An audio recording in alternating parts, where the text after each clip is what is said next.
le Saint-Esprit. Seigneur, nous voulons t'adorer pour qui tu es. Viens et remplis nos vies, Saint-Esprit.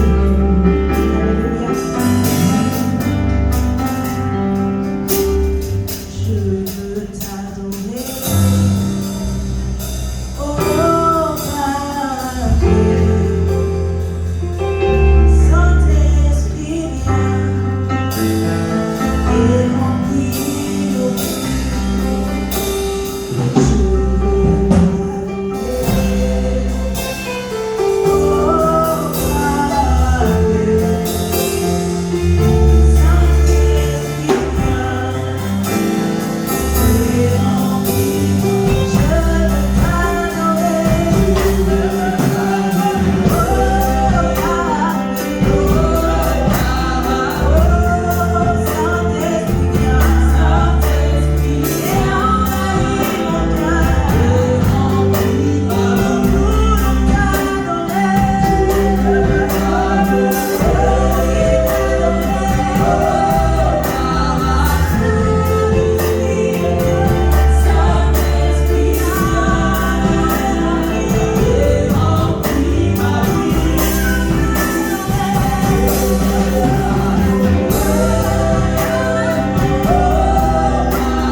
Nous allons demander au Saint-Esprit de venir remplir ces lieux. Qui nous utilise comme il veut.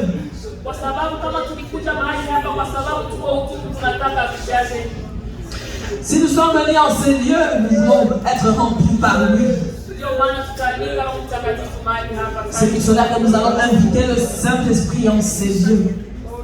L'Esprit de Dieu, l'Esprit de délivrance, l'Esprit de force, l'Esprit d'amour, l'Esprit de puissance. Nous t'invoquons, Seigneur. Nous t'invoquons, Seigneur. Nous t'invoquons, Seigneur. Comme dans les apôtres, tu t'es manifesté. Tu t'es manifesté, ô Esprit de Dieu. Tu t'es manifesté, pendant les années, par la parole de l'Esprit de Dieu. Nous avons besoin de toi. Révèle-toi, Esprit de Dieu.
soit béni. Na wakati kama na huu En ce moment, nikasi kila mmoja wetu asimame, kila yule ambaye amekwisha kuketi. je vais demander, en ce moment, je vais nous prier de nous tenir debout, même toutes les personnes qui sont en position assise, Samahani. s'il vous plaît. Na kwa sababu wakati tunakuja kanisani, kuna wakati kunakuwa distress wa Kristo. Parce que souvent, lorsque nous venons à l'église, des fois, souvent nous sommes distraits. Na haiko kanisani tu, katika maisha yetu sisi wa Ce n'est pas seulement à l'église, mais même dans notre vie de tous les jours, nous les chrétiens. tunakuwaka tuko distress sana, Nous sommes vraiment très distraits, lakini shetani halalake. mais le diable n'est pas endormi. Tunaweza kuja kanisani, lakini iko na shia natufuata hata kanisani. Nous pouvons venir à l'église, mais le diable, lui, continue même à nous suivre, même jusqu'à Ndio l'église. maana utakuta mtumishi anasimama kuhubiri neno, mwingine shetani amemwingia anasinzia kabisa. C'est pourquoi nous voyons le prédicateur se lever pendant que le prédicateur est en train de prêcher et le diable se saisit de quelqu'un véritablement. Na hautajua ni juu ya nini, utawaza ni kawaida. Tu ne vas pas comprendre pourquoi et tu vas penser que c'est normal. Kumbe yeye amekwisha kujua injili ya leo, ukisikia kuna mambo yatabadilika katika maisha yako. Pourtant, le diable sait que si tu écoutes la parole d'aujourd'hui, il y a quelque chose qui peut changer dans ta vie. Na ndio maana utaona na kuletea usingizi moya wala madistractions moya hivi hautaelewa. C'est pour ça que le diable va venir avec des distractions, de sommeil, et tu ne comprendras pas d'où viennent ces distractions, ce sommeil. Na kama mimi naambia kushimama sasa kwa sababu sasa tutaenda kuneutraliser nguvu za giza mahali hapa. Et si moi je vous demande en ce moment de vous tenir debout, c'est parce que nous allons ensemble neutraliser toute la puissance des ténèbres. Kila kitu yote inaweza tuma neno la Mungu isipate nafasi katika maisha yetu mchana wa leo. Tout ce qui pourrait empêcher la parole de Dieu d'avoir une place dans nos vies aujourd'hui. Kila yote ambayo inaweza kutuma maisha yetu yasiendelee ndani ya Kristo kama vile inaweza kuendelea. Tout ce qui peut empêcher notre vie d'aller de l'avant dans le Seigneur, comme cela devrait être. Taenda kuharibu kila mamlaka ya shetani ndani ya maisha yetu. Nous allons détruire toute la puissance du malin dans nos vies, Ndani ya maisha ya ndugu zetu, dans la vie de nos proches. kwa sababu hata ndugu zetu kama wako mbaya na sisi tunasikia huzuni. Parce que lorsque nos proches ne sont pas bien, nous aussi nous ne sommes pas bien. Ndio maana tutaenda kuneutralize kila nguvu za giza mahali hapa na katika maisha yetu. C'est pourquoi nous allons neutraliser toute la puissance des ténèbres au milieu de nous en ce moment. Na kuombea hata wale wengine wote ambao wanashindwa kuomba, shetani amekwisha kuwakamata. Et nous allons également prier pour tous ceux-là qui ne peuvent pas prier, qui sont encore dans les filets de l'ennemi. Karibu kwa maombi. Prions ensemble. Ô Éternel, en ce moment, nous élevons encore nos voix, Seigneur. Nous venons, ô Éternel de Tout-Puissant, nous appuyons sur la victoire qui a été arrachée à la croix du Calvaire. Oh, par la victoire qui nous a été arrachée par le Tout-Puissant. Et nous venons, Seigneur, nous mettons à notre position contre la puissance des ténèbres. Nous prenons autorité, nous brisons, nous détruisons. Nous anéantissons tous les plans du mal au nom puissant de Jésus. Au nom puissant de Jésus, nous prenons autorité, Seigneur. Tout l'esprit de distraction, Papa. Nous prenons autorité sur tout l'esprit de destruction. Tout l'esprit de puissance qui ne peut pas dans nos vies. En ce moment, nous prenons autorité. Nous brisons, nous défaisons la puissance de Jésus. Nous appelons la puissance de la croix, la puissance de la croix. Oh, la croix, à la captive a été accomplie. Oh, Dieu a été là, Dieu a été là, jusqu'à la chaîne de la vie que je pense au Père.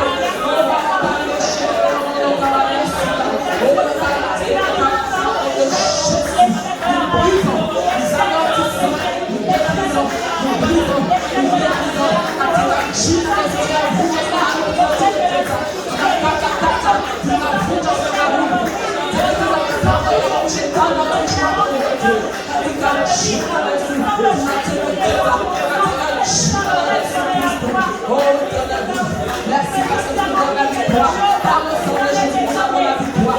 Nous marchons dans la victoire. En ce moment, Seigneur, je prie chaque femme. En ce moment, Seigneur, je brise les liens. Je brise les liens. Je détruis les liens. Je détruis les liens par le sang de Jésus. Par le sang de Jésus. La parole est là qui est vaincu. L'ennemi des âmes. À cause du sang de la gueule, de la parole et de la témoignage.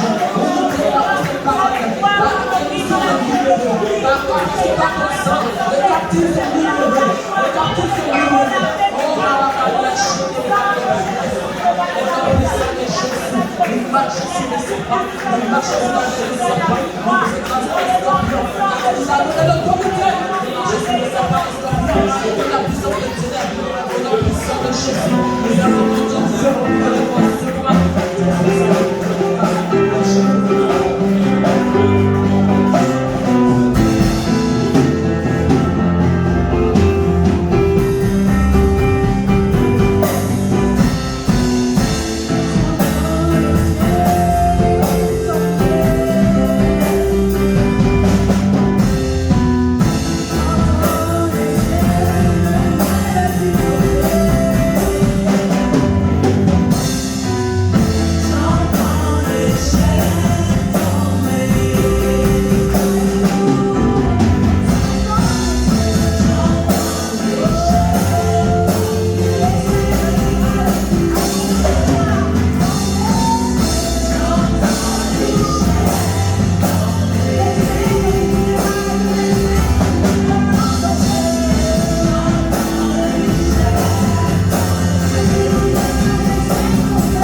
Je vais nous demander de reprendre nos places. Ne nous asseyons pas, je m'excuse. Restons maintenant notre position debout.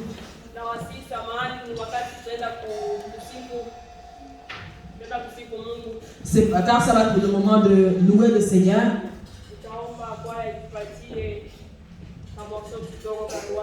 Je vais demander à la chorale de nous donner un morceau de louange.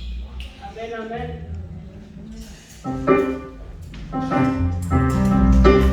Il m'a tant aimé, il m'a sauvé, il m'a tant aimé, il m'a sauvé, il m'a tant aimé, il m'a sauvé, il m'a tant aimé, il m'a sauvé, il m'a tant aimé, il m'a sauvé, il m'a tant aimé, il m'a sauvé, Jésus m'a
soit béni. Ni wakati mzuri ambao tunafika kwa kusikia neno la Mungu. C'est le bon moment d'écouter la parole de Dieu. Na nikasihi kila mmoja aketi na kusikiliza yale ambayo Roho Mtakatifu anataka kuzungumza naye. Et je veux nous inviter à être attentifs pour écouter ce que l'Esprit du Seigneur a à communiquer à son Église. Na kwa saa kama na hii nitaomba Mama Naomi kumweka mtumishi wa Mungu katika mikono. Et en ce moment, je vais demander à Maman Naomi de recommander le serviteur de Dieu entre les mains du Seigneur. Mungu Baba, katika jina la Yesu Kristo, tunakushukuru kwa nyakati hizi, tunasema asante, maana tunakwenda kulisikia neno lako. Asante kwa ajili ya mtumishi wako ambao umemwandaa kwa ajili yetu siku ya leo, ili aweze akaihudumia madhabahu. Tunakuja mbele zako tukimwinua mikononi mwako Bwana, umtumie upendavyo. Baba, umjaze neno lako, afungue kinywa wewe useme. Bwana, zungumza na watu wako, zungumza na roho zilizopotea, zungumza na roho zilizo dhaifu. Ponya nafsi Kristo kwa neno lako, maana unaliangalia neno lako Bwana na kulitimiza. Neno lako Bwana ni mbegu ambayo Bwana isiyooza, ikapate nafasi ndani ya mioyo yetu. Kila mmoja apokee sehemu yake sawasawa na jinsi Bwana anavyohitaji. Wagonjwa waponye Baba, walioanguka wasimamishe, waliorudi nyuma Kristo uwashike mkono na kuwarejesha. Asante Bwana, maana utayafanya. Tunakwenda Baba kukuhitaji Roho Mtakatifu, ukafungue masikio ya roho yetu ili tuweze kupokea na niweze kubaki Kristo, nikaponye mioyo yetu, maana unalituma neno lako Bwana kutuponya na kutuokoa na kutuponya na maangamizi. Neno lako Baba likatende ndani ya mioyo yetu. Asante, likatufanye upya na kututengeneza. Asante maana utayafanya. Tunasimama kinyume na kila vipingamizi vyote vya mwovu. Tunateketeza kazi zote za adui, nyakati za kusikia maneno lako. Tunaharibu distraction zote na fujo zote zinazopitika Baba kwa nyakati hii, kuweza kuiba neno linaloingia mioyoni mwetu, katika jina la Yesu Kristo. Yesu, tunaomba Baba ufungue akili zetu tuweze tukalielewe neno kama ulivyofungua wanafunzi wako waweze kulielewa neno lako. Asante Bwana, tunakushukuru katika jina la Yesu tunaomba tukiamini, amen. Amen.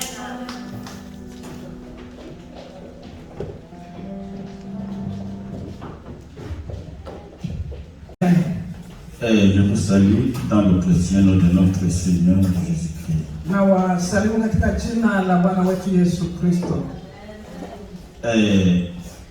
Ce soir, nous continuons avec notre texte. Hii jioni tunaendelea na lile somo letu. De Chroniques 7:14. Mambo ya Nyakati wa Pili 7 na verse ya 14. Peut-être que certains sont fatigués de ce verset. Labda wengi wamekwisha kuchoka kwa sababu ya hiyo verse moja Parce que tu. je viens de prêcher 8 messages sur ce verset 14. Natoka kufundisha masomo 8 kwa hii verse moja tu. Ce n'est pas encore fini, je continue. Na bado sijamaliza, ninaendelea. Aujourd'hui encore, nous allons continuer avec notre verset préféré. Tunaendelea na ile verse yetu ile ambayo tunafurahia. De Chroniques 7:14. Mambo ya Nyakati wa Pili 7 na verse 14. Moi, je l'ai déjà retenu par cœur. Yeye alishakuwa nayo kwa kichwa. Si mon peuple, si lequel est évoqué mon nom s'humilie, prie, cherche ma face, se détourne de ses mauvaises voies, je l'exaucerai des cieux, je pardonnerai son péché et je guérirai son pays. Amen. Amen. Dimanche passé, on a parlé de l'exaucement. Na juma lililopita tuliongea kuhusu kujibiwa. Aujourd'hui, nous allons parler du pardon divin. Na leo tutaongelea kuhusu msamaha wa kimungu. Il y a encore d'autres passages. Kuna kuwa tena zingine shahidi. Aujourd'hui, je vais vous faire lire. Ninataka mtasoma leo hii. D'abord, je vous épargne d'un passage de 1 Samuel chapitre 11, Ninaacha kwanza hiyo somo ambayo inakuwa kwa Samueli wa kwanza sura 11. Mais nous allons lire 2 Samuel chapitre 12 verset 1 à 14. Tunaenda kusoma Samueli wa pili Verset 12 1 à 14. Tunasoma 12 kuanzia verset ya kwanza mpaka 14. Et nous allons lire aussi Psaume 51 verset 1 à 5. Na tutaenda kusoma pia Zaburi 31. Je vous invite de nous tenir sur nos pieds pour lire l'ensemble de la parole de Dieu. Tusimame pamoja tuweze kuheshimu neno la Mungu. C'est celui qui a trouvé le passage qui nous lise 2 Chroniques, plutôt 2 Samuel chapitre 12 verset 1 à 14. Yule aliona asome katika jina la Yesu. Et l'autre va se préparer à nous lire Psaume 51 verset 1 à 5. Na mwingine atajitayarisha kusoma Zaburi ya 51 kutangia verse ya kwanza. Je lis dans le nom du Seigneur. Amen. L'Éternel envoya Nathan vers David. Et Nathan vint à lui et lui dit, il y avait dans une ville 2 hommes, l'un riche et l'autre pauvre. Le riche avait des brebis et des bœufs en très grand nombre. Le pauvre n'avait rien du tout qu'une petite brebis qu'il avait achetée. Il la nourrissait et elle grandissait chez lui avec ses enfants. Elle mangeait de son pain, buvait dans sa coupe, dormait sur son sein et il la regardait comme ça. Il la regardait comme ça. Un voyageur arriva chez l'homme riche et le riche n'a pas voulu toucher à ses brebis ou à ses œufs pour préparer un repas au voyageur qui était venu chez lui. Il a pris la brebis du pauvre et l'a apprêtée pour l'homme qui était venu chez lui. La colère de David s'enflamma violemment contre cet homme et il dit à Nathan, l'Éternel est vivant, l'homme qui a fait cela mérite la mort. Il lui rendra 4 brebis pour avoir commis cette action et pour avoir été sans pitié. Et Nathan dit à David, tu es cet homme-là, ainsi par l'Éternel, le Dieu d'Israël. Je t'ai un pour roi sur Israël, et je t'ai délivré de la main de Saül. Je t'ai mis en possession de la maison de ton père. J'ai placé dans ton sein les femmes de ton maître, et je t'ai donné la maison d'Israël et de Juda. Et si cela eût été peu, je t'aurais encore ajouté. Pourquoi donc as-tu méprisé la parole de l'Éternel en faisant ce qui est mal à ses yeux? Tu as frappé de l'épée Uri, le Hétien, tu as pris sa femme pour en faire ta femme, et tu l'as tué par l'épée des fils d'Ammon. Maintenant, l'épée ne s'éloignera jamais de ta maison parce que tu m'as méprisé et parce que tu as pris la femme d'Uri le Hétien pour en faire ta femme. Ainsi parle l'Éternel. Voici, je vais faire en sorte que ta maison, je vais faire sortir de ta maison le malheur contre toi. Et je vais prendre sous tes yeux tes femmes pour les donner à un autre qui couchera avec elles à la vue de ce soleil. Car tu as agi en secret et moi je ferai cela en présence de tout Israël et à la face du soleil. David dit à Nathan, j'ai péché contre l'Éternel. Et Nathan dit à David, l'Éternel pardonne ton péché, tu ne mourras point. Mais parce que tu as fait blasphémer les ennemis de l'Éternel en commettant cette action, le fils qui t'est né mourra. Amen. Amen. L'autre psaume 51, verset 1 à 5. Psaume 51, verset 1 à 5. Au chef des chants, psaume de David. Lorsque Nathan le prophète vint à lui, après que David fut allé voir Bathsheba, ô Dieu, aie pitié de moi dans ta bonté. Selon ta grande miséricorde, efface mes transgressions. Lave-moi complètement de mon iniquité et purifie-moi de mon péché, car je reconnais mes transgressions et mon péché est constamment devant moi. Amen. Amen. Non.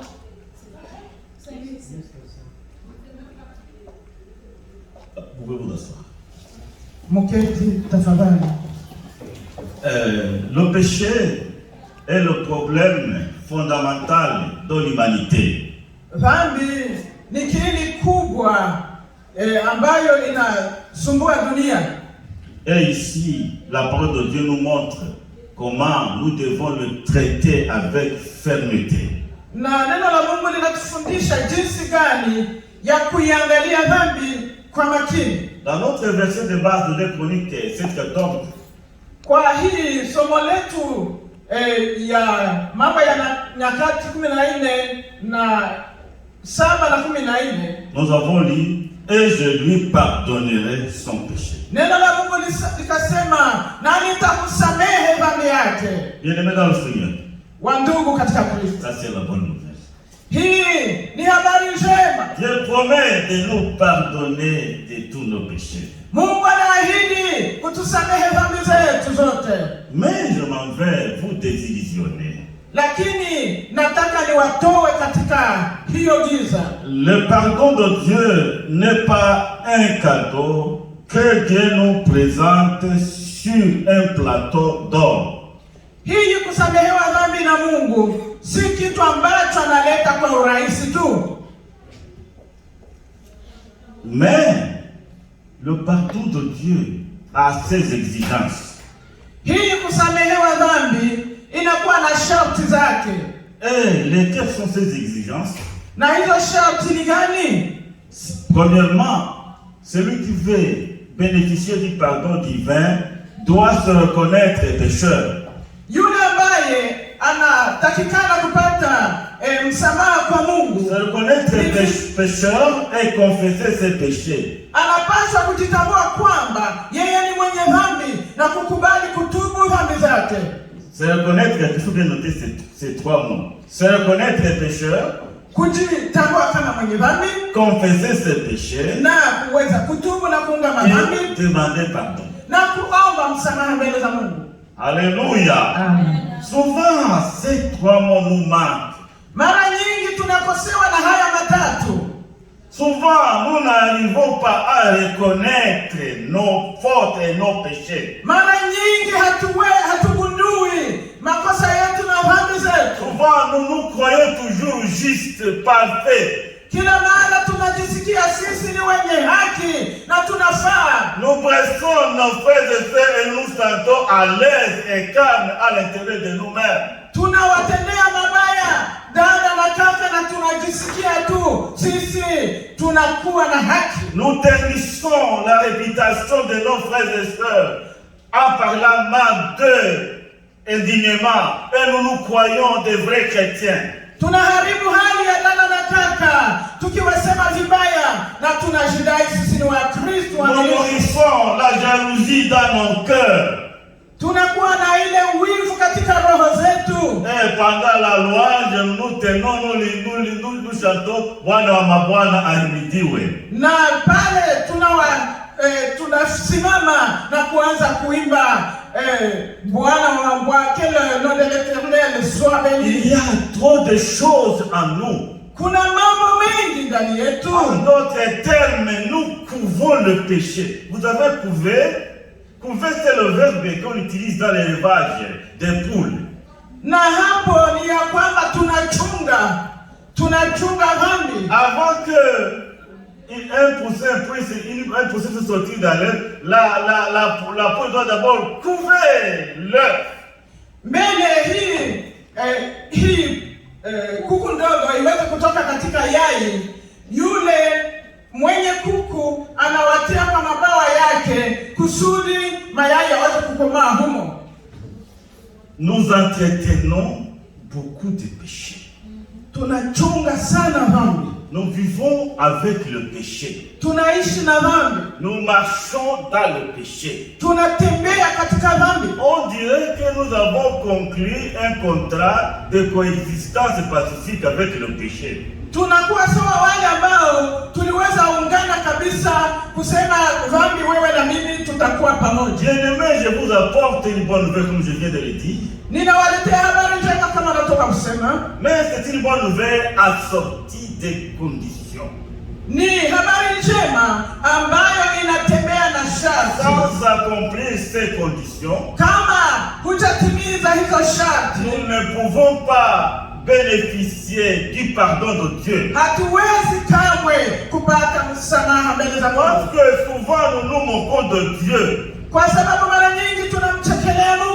Nous tombant dans le mal, tunaendelea kuishi katika mabaya, en commettant les péchés sciemment, na tunaendelea kutenda dhambi, en pratiquant le péché, tunatenda dhambi tukitaka na tunatembea katika nous dhambi. nous moquons de Dieu. Hiyo ni kumchekelea Tout Mungu. en sachant dans quelle voie nous marchons, Na tunapojua ni katika njia gani tout tunatembea, en sachant que nous ne marchons pas d'une manière digne de Dieu, tunafikia hatua tunajua ya kwamba hatutembei katika nous njia ya nous donnons Mungu, la licence de prononcer le nom du Seigneur. na tunaanza kusema lile jina la Bwana. Or, la parole de Dieu nous dit, quiconque prononce le nom du Seigneur, qui s'éloigne de l'iniquité. Na neno la Bwana linasema kwamba yule ambaye analitaja jina la Bwana ajitenge na maovu. Notre message de ce soir Na somo letu kwa jioni va se consacrer sur l'étude d'un cas. hapa tunaenda kusoma kitu Qu'est-ce que nous trouvons dans 1 Samuel 11. ile tunakutana katika Samueli wa pili Et 11. je vous donne comme devoir à domicile de lire 2 Samuel 11. Na watuma mwende kusoma Samueli wa pili sura ya 11. Et nous avons déjà lu 14 versets pour Samuel 12. Tulishasoma verse 14 kwa Samueli wa 12. Nous allons nous concentrer sur l'étude de cas. Et le cas en question, c'est le cas du roi David. Na tunaenda kusoma juu ya mtu ni Daudi. En considérant la vie de l'homme comme roi David, Kwa kuangalia maisha kama ya mtu Daudi, Dieu nous rappelle que nous sommes mauvais. Mungu anatukumbusha kwamba sisi ni wabaya. Dieu nous rappelle que nous sommes méchants. Anakumbusha kwamba sisi Méchants. Juste pour avoir. sisi ni wabaya. Dieu nous rappelle enfin que nous sommes corrompus. Anatukumbusha kwamba sisi ni wakorofi. David était apparemment un homme extraordinaire. Huyu Daudi alikuwa mtu wa ajabu, Mais il a déçu par son comportement inadmissible. lakini aliweza kupita pembeni kabisa na Mungu hakuweza tena kumfurahia. Un psaume 51 Na kwa Zaburi ya 51 nous montre le seul chemin de rétablissement, que le seul chemin de rétablissement passe par une véritable repentance. na inatuonyesha ya kwamba njia kamilifu ni kuweza kutubu dhambi. D'abord, parlons du péché de David. Tuongee kuhusu dhambi ya Daudi. Cette histoire nous révèle tous les aspects et tous les secrets du cœur humain. Hii inatufunulia mambo yote na siri zote za roho ya mwanadamu. Le péché de David est présenté sous ces divers aspects. Na hii dhambi ya Daudi inaonekana kwa hali zake zote.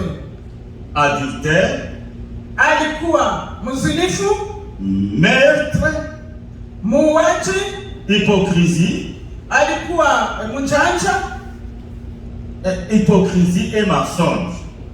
alikuwa mjanja na mwenye kusema uongo. Mais qu'est-ce qui s'est passé? Na ni nini napita hapa? Le roi David a convoité et commis le péché d'adultère. Mfalme Daudi aliweza kutamani kiasi ya kufanya dhambi ya washerati Avec Bathsheba, femme d'Uri. akaenda kufanya dhambi na mke wa Uri. Alors que David Ingawasha Daudi avait 3 femmes alikuwa na wake watatu wote et 300 concubines. na alikuwa na mashakazi 300. Imaginez-vous. Fikiria hiyo. Rien ne lui empêchait d'aller vers ses concubines. Hakuna lile lilimzuia kuendea wale wanawake wake. Mais David a convoité la femme d'Uri. Lakini akaenda kumtamani mke wa Uri. Il a commis l'adultère avec elle. Na akaweza kufanya dhambi ya usherati naye. La femme était tombée enceinte. Na huyu mama akawa mjamzito papo Et hapo. c'est ici où il y a un problème. Na ni hapo sasa kunatokea swali. Un dilemme que le roi David n'a pas pu résoudre.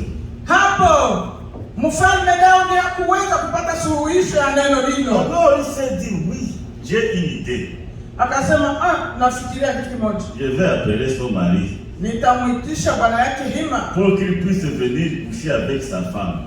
akuje alale na mkeo. Alors je vais me dégager de son problème. Na hiyo itapita bila sababu Et yoyote. cela se fait aussi aujourd'hui. Na hiyo nayo inafanyika kwa leo. Il y a des jeunes gens ou des hommes qui enceintent des filles Kuna wale wanabebesha wanawake au vijana wanawake mimba. et ils vont payer l'argent aux garçons d'accepter de prendre ces filles-là. Mwanaume aliyembebesha binti mimba anaenda kumwambia kijana, wewe kamata huyu binti. Mais ce que David a fait n'a pas réussi. Yale Daudi aliweza kufunga Il haikukamata. a appelé Uri du champ de bataille. Akamwitisha ili akiwa vitani, Et Uri était arrivé. na ili alipofika Il a incité auprès de lui d'aller coucher avec sa femme.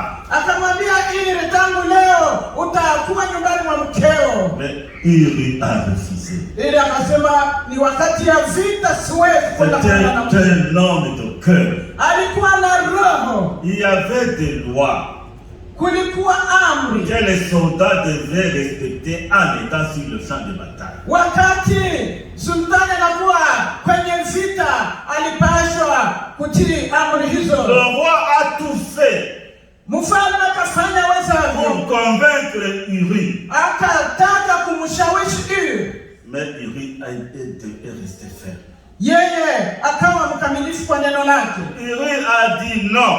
Akasema haiwezekani. Le roi lui a donné un présent pour qu'il accepte. Huyu mfalme Daudi akapana mambo au ruhusa kusudi aweze kukubali, Mais Uri a refusé. akakataa kabisa. Je crois que Uri ici est un bon exemple. Hii ni mfano mzuri ya huyu ndugu Uri. Uri n'a pas voulu se compromettre. Yeye hakuweza kabisa kukubali kushawishiwa, Parce qu'en réfléchissant, il n'a pas compris pourquoi c'est lui seul qui a été rappelé du champ de bataille. kwa maana alikuwa kijiswali, anasema kwa nini mimi peke ndiye ningetoka huko vitani na nije? Disons aussi que peut-être l'Esprit de Dieu l'avait parlé. Labda na roho wa Mungu anaweza kumnong'oneza ili, Lui disant, n'accepte pas tout ce qu'on va te proposer. labda alimwambia usikubali lolote watakapokuambia. Alors la roi David a échoué dans la première démarche. Huyu mfalme Daudi akashindwa kwa ile mambo yake ya Mais kwanza, ce n'était pas encore fini. ilikuwa bado kuisha. Il a pensé une autre stratégie, une autre option. Akafikiria wazo ingine, Faire tuer Uri. akasema huyu mtu nikimuuisha, Pour résoudre le problème une fois pour toutes. hii jambo litapita na mambo yote taisha. Si ton dit, si ton fait, Na papo hapa aliweza kusema David a négocié avec le général Joab. huyu mfalme Daudi akaweza kuwasiliana na yule mkuu wa vita Joab. Et Joab a fait en sorte que Joab soit assassiné. Uri plutôt soit assassiné. Na huyu Joab akafanya lolote kusudi huyu waweze kumuua. Alors ça lui a permis de s'approprier officiellement de la femme d'autrui. Na ile akishakufa ilikuwa njia ya Daudi kuweza kuambatana na huyo mke. Bien-aimés dans le Seigneur, Wandugu katika Kristo, souvent nous agissons comme David. mara nyingi tunatenda kama huyu mfalme Daudi. Souvent dans notre vie, nous posons des actes semblables aux actes de David. Nasi tunatenda mambo kama hayo ya Daudi. Souvent nous mettons les bâtons dans les roues des autres pour qu'ils puissent avoir des problèmes. Mara nyingi tunawatilia wengine mitego kusudi waweze kuanguka. Souvent à cause de notre convoitise et de notre avidité, nous posons des actes qui font du mal, qui nuisent à la vie des autres. Mara nyingi sababu ya tamaa zetu wetu tunatia mitego kwa wengine kusudi waweze kuaibika. David a commis l'adultère. Huyu Daudi akafanya dhambi ya uasherati, Il a tué. akaua tena, Il a entraîné l'autre à commettre un maître à tuer aussi. akatuma mwingine anaenda tena kuua. Et on voit aussi l'hypocrisie qu'il a joué en l'égard d'Udiri. Unaona ujanja ambao alitenda mbele ya huyu Et son mensonge. na uongo wake. Et ce qui est triste, Ilikuwa huzuni, c'est que David ne s'est jamais senti perturbé en lui-même. huzuni ni kwamba Daudi hakuweza kujiswali kuhusu hiyo mambo yote. Sa conscience était endurcie. Alikuwa hakuweza kusikia kwamba alifanya hiyo dhambi. Endurcie. Alikuwa ametia moyo mgumu. Il se sentait qu'il avait droit de tuer. Yeye alisikia kwamba ni wajibu wake kuweza Il se kuua. sentait qu'il avait droit de commettre l'adultère en désordre.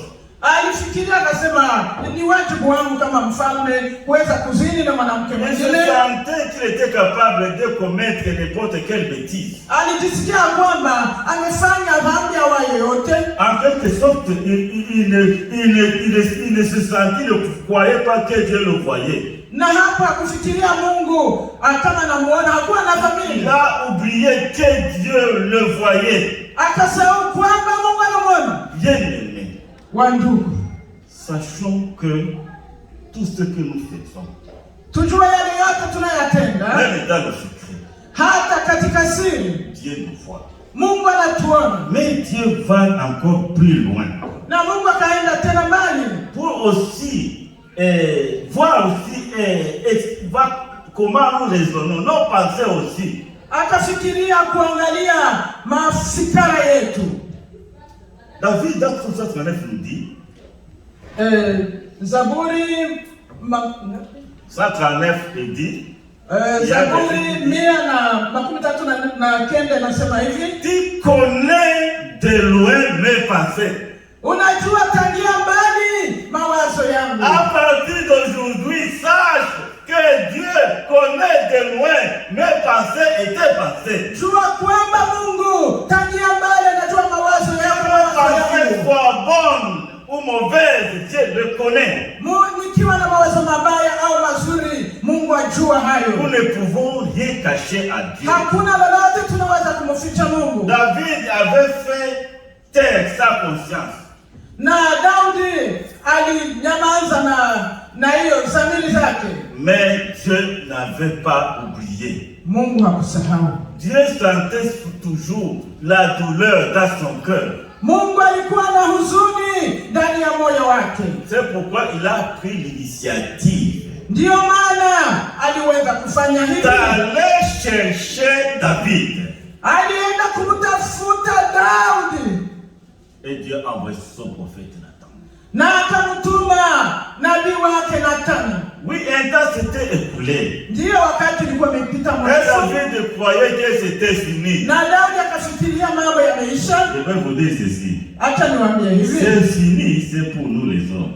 Imekwisha ni kwako na kwangu mimi. Mais c'est fini n'existe pas, c'est Dieu. Ile kusema imekwisha kwa Mungu haiko. Ce que l'homme sème, Yale mwanadamu il anapanda le moissonnera. ni hayo atayavuna. C'est lui qui sème dans la chair. Yule anapanda katika mwili, Dans la chair, il moissonnera la corruption. ndani ya mwili atavuna uharibifu. Mais c'est lui qui sème dans l'esprit. Yule anayepanda kwa roho, Dans l'esprit, il moissonnera la vie éternelle. kwa roho atavuna uzima wa milele. C'est Haleluya. fini n'existe pas chez Dieu. Ile kusema imekwisha, Mungu Nous hasemi. devons toujours savoir qu'un jour nous allons rendre des comptes à Dieu. Tujue kwamba siku moja tutatoa sababu zetu mbele za Mungu. Même pour des paroles vaines que nous aurions prononcées durant notre vie. Hata kwa yale maneno yasiyo na maana Nous tuliweza allons kutamka, rendre compte. hapa tutatoa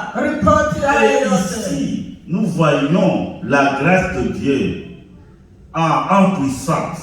Na hapa tunaona neema ya Mungu ikiwa na nguvu. de Dieu commence déjà à se manifester. Na neema ya Mungu inaanza kudhihirika. Par l'égard de David, Kwa kupitia huyu Daudi, la grâce de Dieu a commencé à surabonder. na neema ya Mungu ikakuwa imetosha. Parce que l'apôtre Paul avait dit, là où le péché a abondé, la grâce a surabondé. Kwa maana kwa Warumi neno la Mungu linasema mahali dhambi imedhihirika, lakini neema ya Mungu imekuwa kubwa sana. Nous voyons la grâce de Dieu en action. Tunaona neema ya Mungu ikijidhihirisha. Normalement, David devait être lapidé et tué pour ce qu'il avait fait. Huyu Daudi alikuwa anastahili kuuawa kufuatana na dhambi aliyoitenda. Mais la grâce de Dieu, Lakini neema ya Mungu, l'amour de Dieu, upendo wa Mungu, la bonté de Dieu. ile uzuri wa Mungu. Oh, Jésus avait dit dans l'évangile de Jean, Yesu akasema kwa Yohana hivi, chapitre 1, verset 17.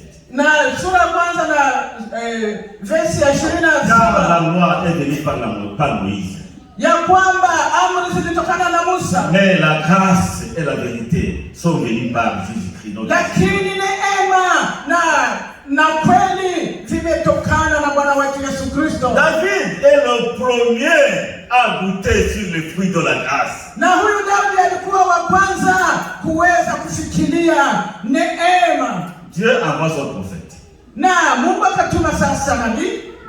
Et alors, ce n'était pas facile Haikuwa rahisi d'aborder le roi, kuweza kuongea na mfalme. d'aborder un roi et lui dire que toi tu as fait ça, tu as fait ça, en qualité de qui? Ilikuwa vigumu kusema wewe mfalme ukatenda hivi ukatenda na hivi, haikuwa rahisi. Mais Dieu a accordé sa sagesse à Nathan. Lakini Mungu akampa hekima Nathan. Dieu lui a donné la sagesse Mungu akampa hekima et Dieu a raconté un parabole à Nathan. na akampa maneno kwa fumbo. Et c'est la parabole qui a fait réveiller la conscience de Nathan, de David. Na hii mfano iliweza kuamsha akili za Daudi. Le contenu de la parabole est très simple. Na hii maneno yanayoandikwa ilikuwa rahisi sana. Des hommes, Wanaume wawili, l'un riche mmoja akiwa tajiri, qui avait du gros bétail et du menu bétail, yule tajiri ambaye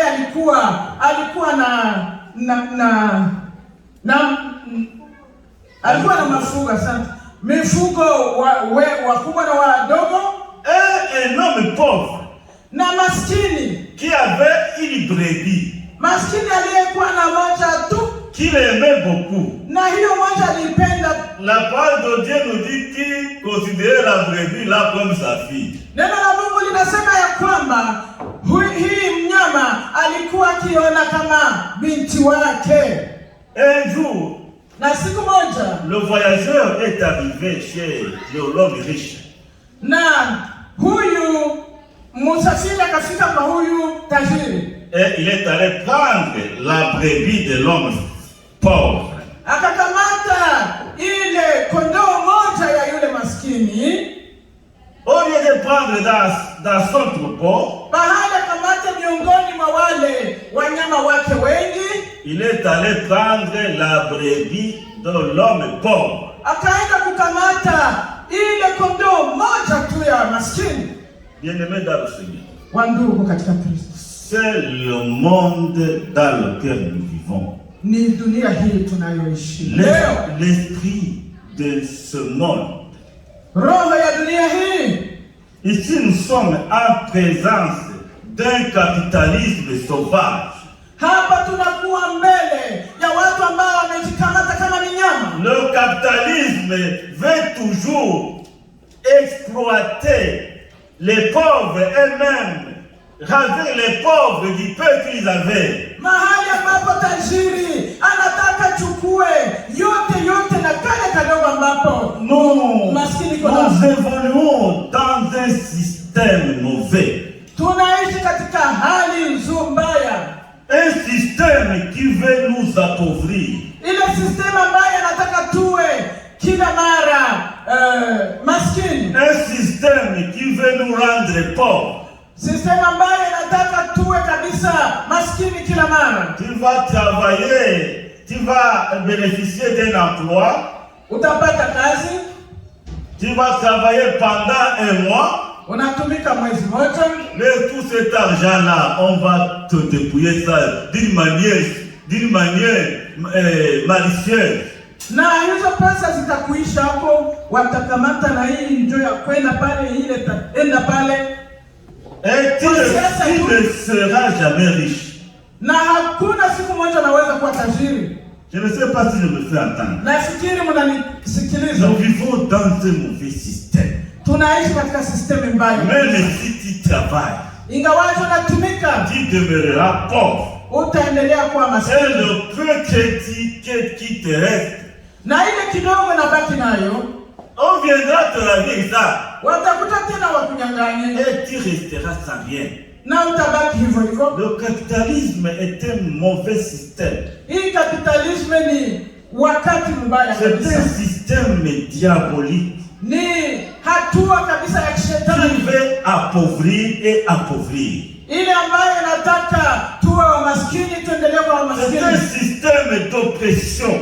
Ni hatua ya kuweza kuharibu au kutia chini. On nous opprime, on nous ravit de nos dûs en toute malignité. Hapo wanatuweka chini tena chini wakitumia unjanja tu. Et c'est effectivement l'exemple que nous vivons ici. Ni mfano wa yale maisha tunaishi hapa. L'homme riche, huyu tajiri, qui avait tout sur son compte, alikuwa na mengi kwa akaunti yake, a convoité une brebis d'un homme pauvre. Akaenda kutamani kondoo ya yule maskini. Si c'était même possible, ils pouvaient venir ces gens-là, nous déplier même les habits que nous portons. Watu kama hawa wangekuja hata watuvue na mavazi ambayo tunavaa. Un voyageur, musafiri, était passé. Akapita. Un voyageur. Musafiri akapita mahali hapo. Qui peut me dire le nom de ce voyageur? Nani anaweza kuniambia jina ya huyu msafiri? La Bible ne nous dit pas son nom.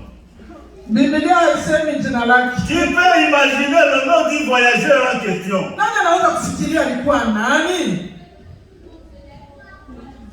Ok, je vais vous aider. Acha niwasaidie. Ce voyageur s'appelle la convoitise. Huyu msafiri ni Monsieur tamaa. La convoitise. Tamaa. C'est le premier nom. Ndio jina la kwanza. Il y a le voyageur qui s'appelle Obed.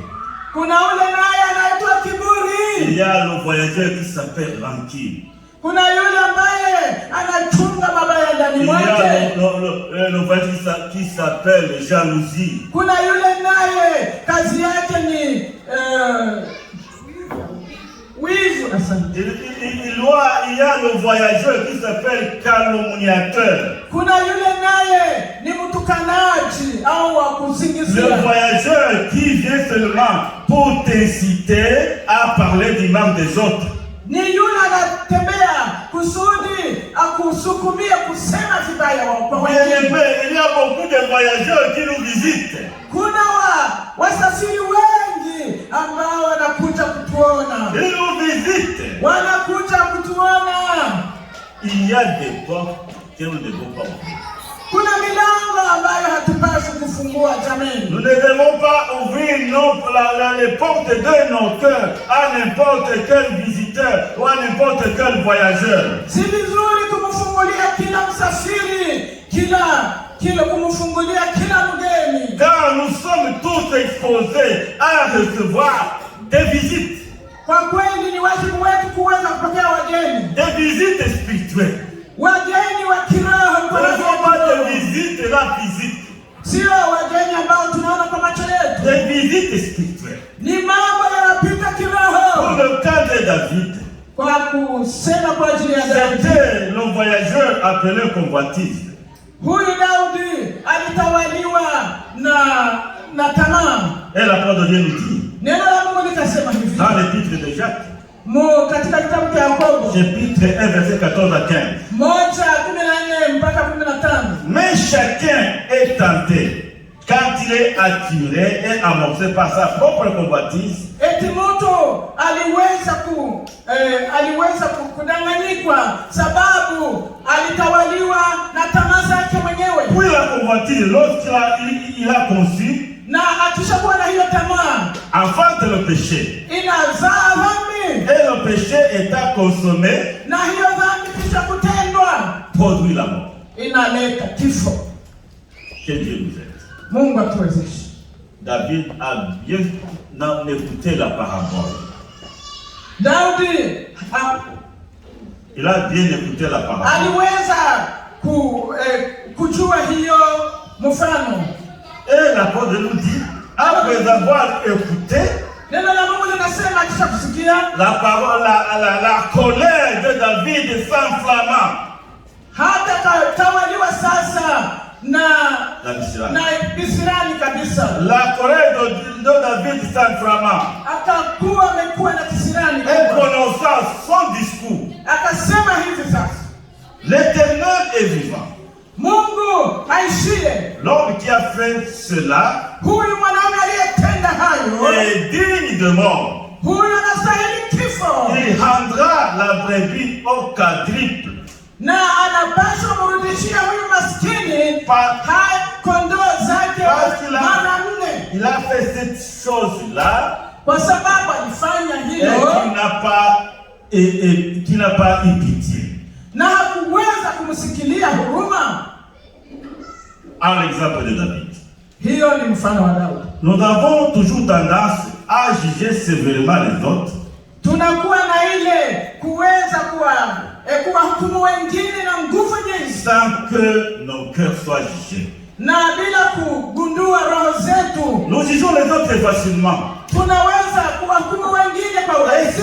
Facilement. Ni kwa urahisi kweli. Nous critiquons facilement. Tunasema mabaya kwa Nous wengine. parlons beaucoup de paroles sans réfléchir. Tunasema mambo mengi mabaya bila kufikiria. Alors ici David en même temps il juge et prononce la sentence finale. Aliweza kumhukumu na kuweza kufikia kiwango ya kusema kifo. Il dit cet homme-là doit mourir. Akasema huyo mtu na afe. Et Nathan lui dit cet homme-là c'est toi. Nataka kumwambia huyo mtu ni wewe, mfalme Daudi. David prononce ici son propre sentence. Na huyu Daudi kumbe alikuwa anajikatia kifo mwenyewe. Il est digne de mort. Yeye anastahili kifo. Mais la grâce de Dieu a intervenu.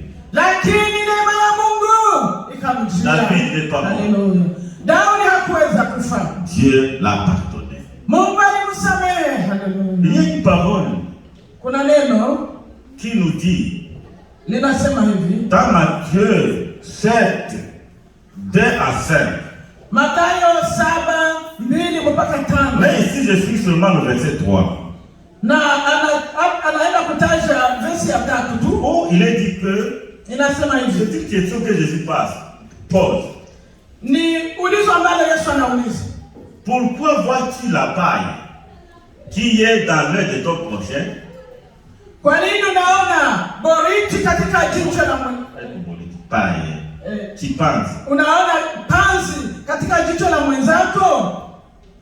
Et tu oublies que tu as la poutre dans ton propre œil. Na unasahau kama wewe unakuwa na boriti katika jicho lako. Celui qui a la poutre dans l'œil. Yule ambaye anakuwa na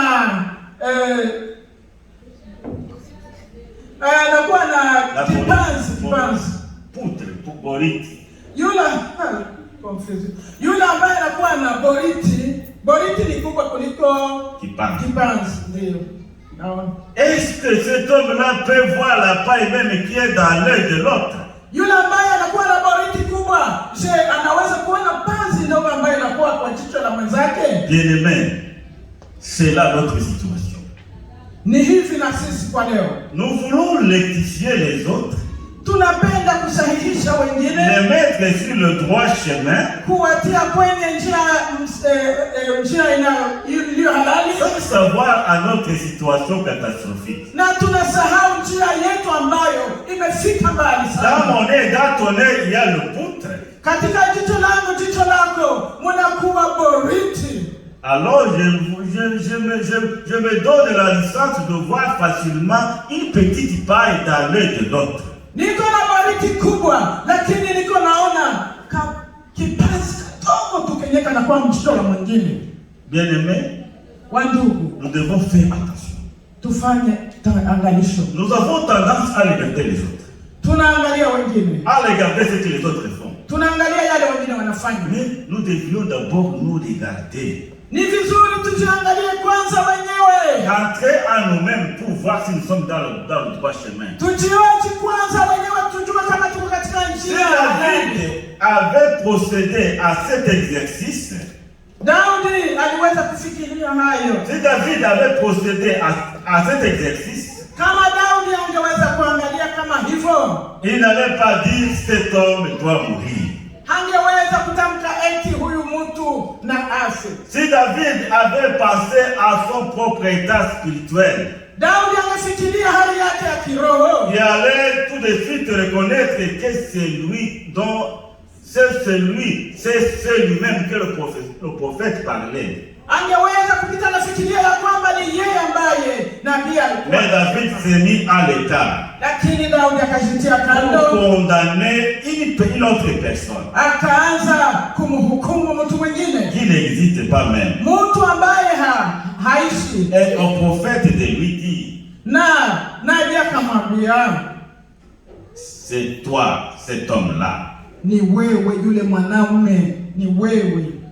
Bien-aimé, Wandugu, par la convoitise, kupitia njia ya tamaa, il ne faut pas attendre seulement les suivis du monde.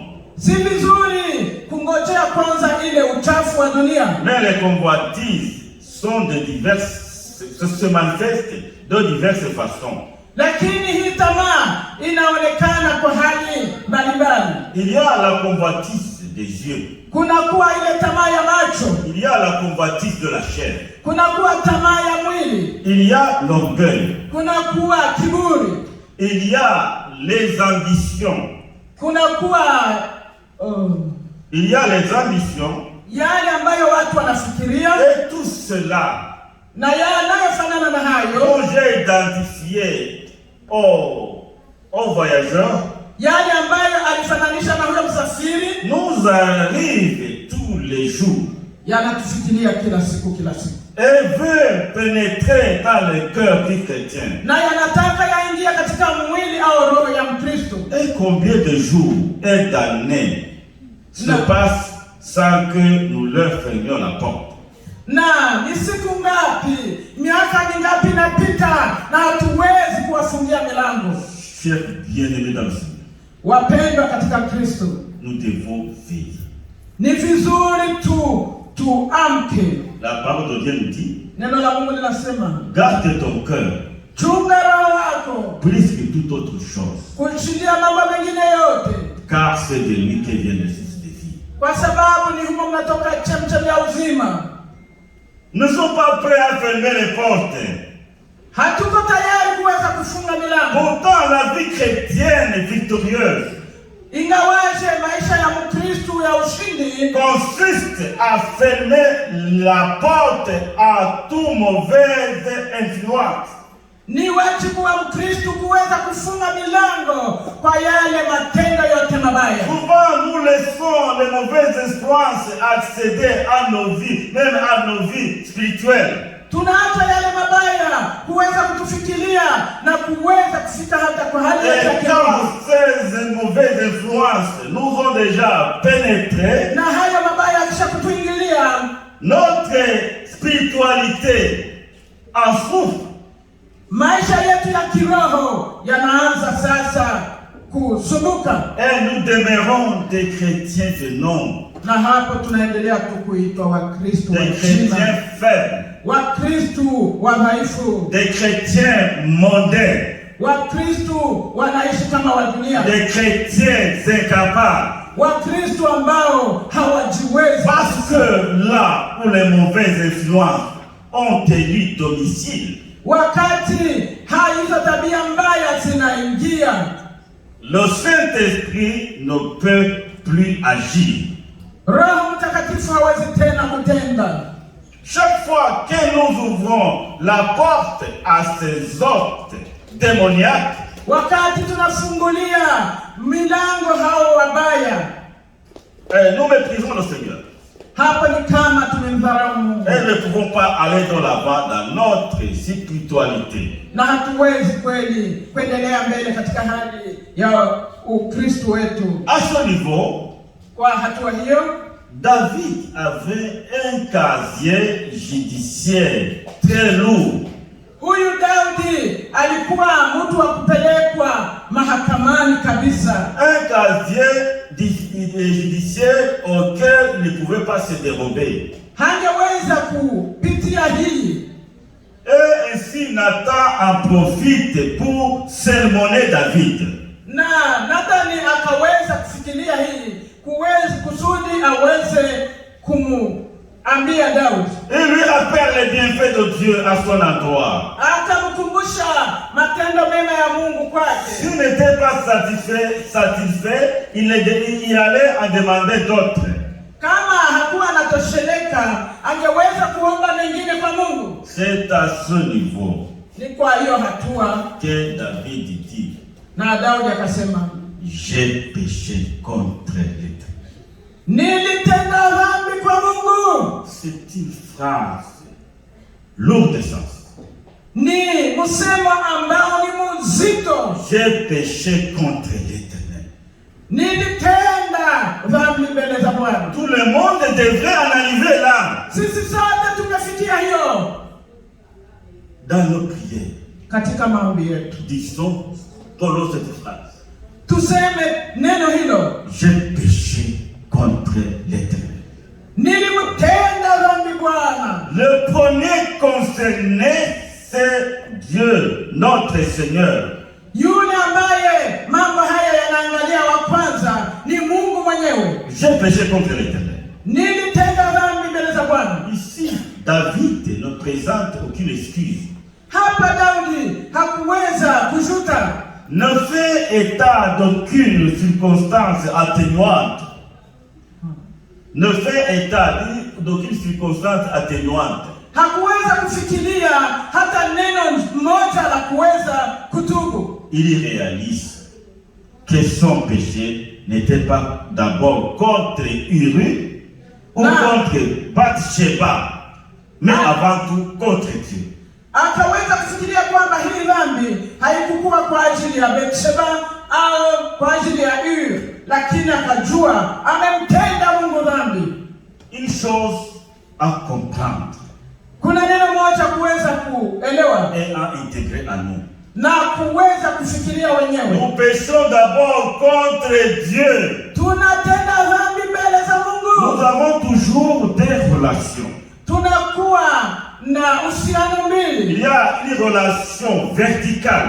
Kunakuwa uhusiano ambao ni timamu, Relation verticale, c'est-à-dire entre nous et Dieu. ni ile uhusiano kati yetu na Mungu, Et il y a la relation horizontale. na kunakuwa hiyo ingine ambayo ni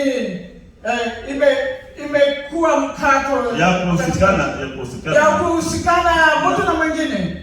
et c'est très important. Hiyo ina maana sana. Alors, cette relation verticale Hii uhusiano ya mtu na mtu, entre moi et mon prochain, kati yangu na ndugu yangu, c'est très important ina maana de sana. la soigner. Ni vizuri kuweza kuijengea au kuilimia, Parce que cette relation verticale entre dans ce que la parole de Dieu appelle la justice de Dieu. hii uhusiano kati ya ndugu na ndugu inamaanisha uhaki wa Mungu.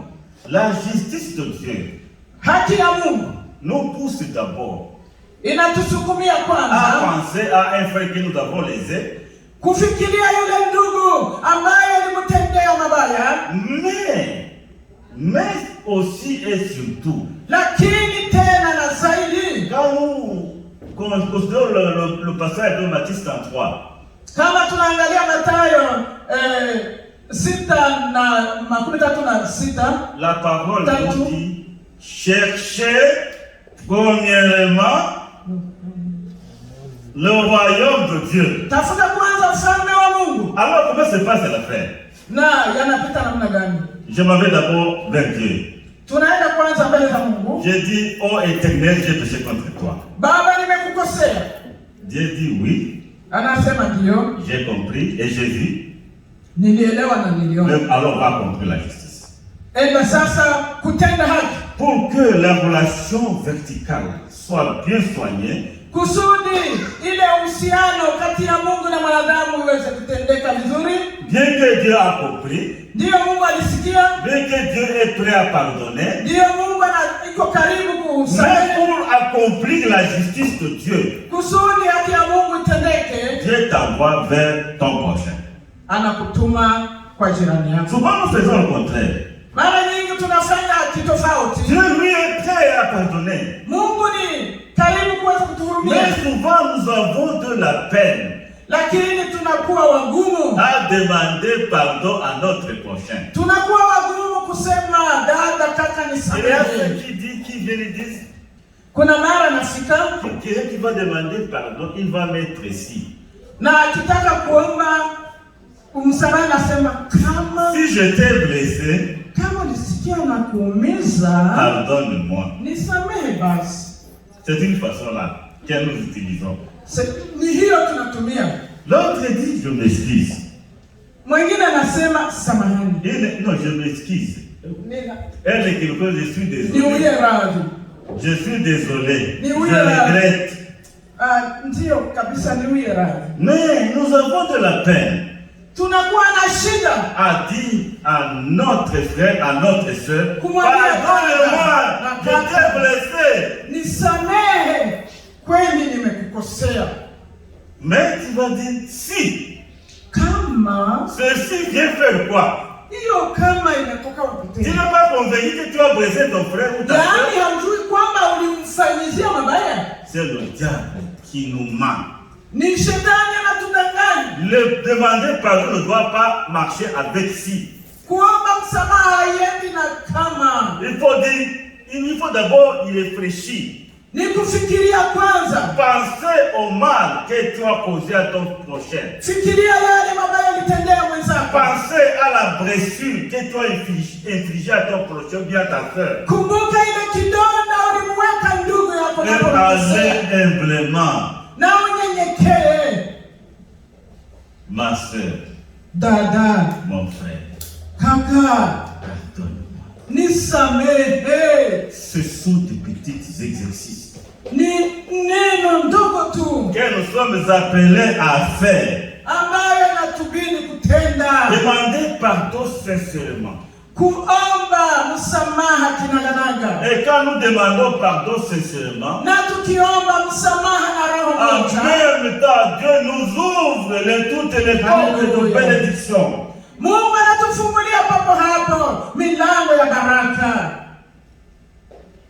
Ici, David a atteint ce niveau. Daudi alifikia hatua hiyo. Il a demandé pardon sincèrement. Akaomba msamaha wa kweli. Et nous trouvons cela dans sa confession. Na hapo hayo tunayakutana katika kutubu kwake, kujuta kwake. La confession de David nous enseigne c'est que la repentance. Hii kujuta ya Daudi inatufundisha toba ni nini. Dans Psaume 51, kwa Zaburi ya 51, nous pouvons prendre quelques phrases seulement. Tunaweza kamata misemo mmoja. D'abord, la repentance, c'est reconnaître l'ampleur de son péché.